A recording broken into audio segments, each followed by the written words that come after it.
Most beginners are taught to improvise by thinking in scales or tonal centers. The problem is, that's probably the main reason their solos all sound the same. Let me show you.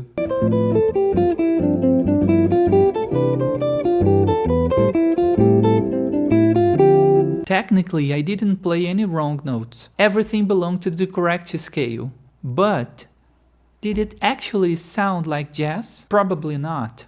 Here's the reason. Once I know all those chord progressions belongs to the same diatonic chords, then I can play just the major scale and it's okay. I just can play whatever I want. So if I play,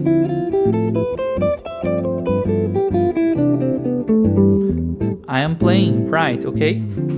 The beginners think all the notes of the scale has the same importance, regardless the chord progression. If I'm playing the chord progression inside the diatonic chords, so I can play whatever I want, randomly, but it's not true. Definitely jazz doesn't sound like that. Now I'm gonna play the same chord progression using the same scale, but aiming the right notes.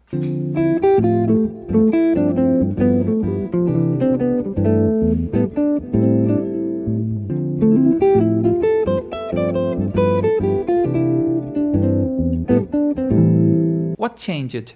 Not the scale, even the harmony. I just started treating some notes as destinations and others as passing notes. For example, I can use a chord progression in the key of C. I can play the second degree. So if I'm the key of C and I'm playing the second degree, I'm playing D minor 7, okay?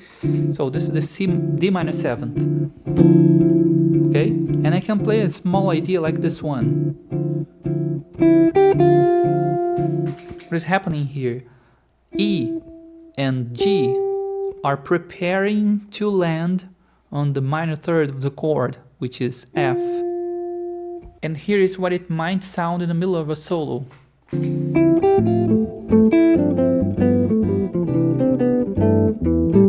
If you've been studying scales for months or even years and still feel like your solos don't sound musical, you're not alone. That's why I teach improvisation differently. Instead of just asking students to guess which notes sound good, I help them build jazz vocabulary from the very beginning. If you'd like to study with me and learn the DNA of improvisation's method, send me a message to this WhatsApp number that is appearing in your screen. Or you can find my number in the description of this video as well. Most beginners think good players improvise using the scales, but they don't. Even they know the scales, they make decisions thinking about the chords. Let me show you another example using the song All the Things You Are. So all those chords belongs to the same chord, diatonic scale, okay?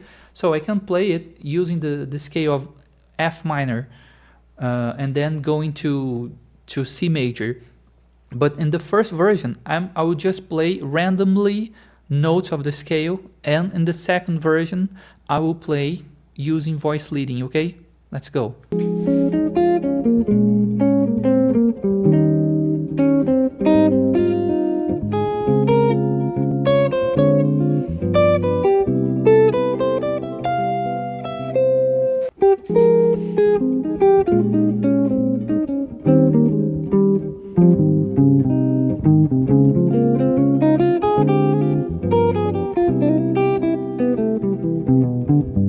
As you can see, the second version is pretty much better because it has a path to follow. As you can see, this is the first target note, minor third of the first chord, which is F minor. And that's the second target note, which is actually as well the minor third of the next chord, B minor 7. And here's the root of the next chord. And then I go to the major third of the next chord, the A flat major, and then I go through this D flat major chord, going towards the major third of C major chord. So when I go towards the major third of C major chord here,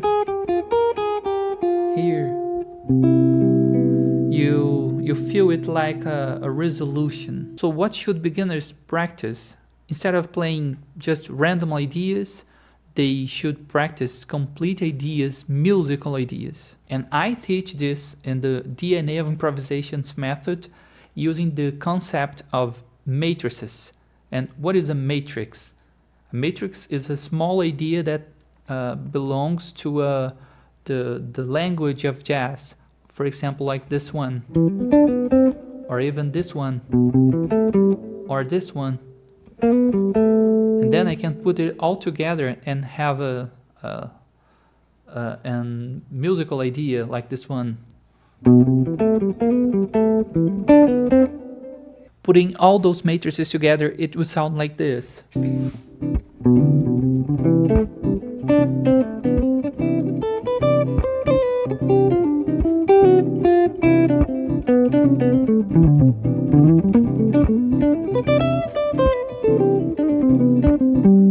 Notice that I'm not memorizing a scale, I'm learning musical language. The question isn't which scale did I use? The real question is why did they choose those notes? That's the reason between just practicing scales and really learning the language of jazz. If you're serious about really sounding like a jazz musician, not just playing scales, I definitely can help you. Send me a message and I will show you how you can change your sound definitely. If you liked this video, just leave me a comment below and see you next time.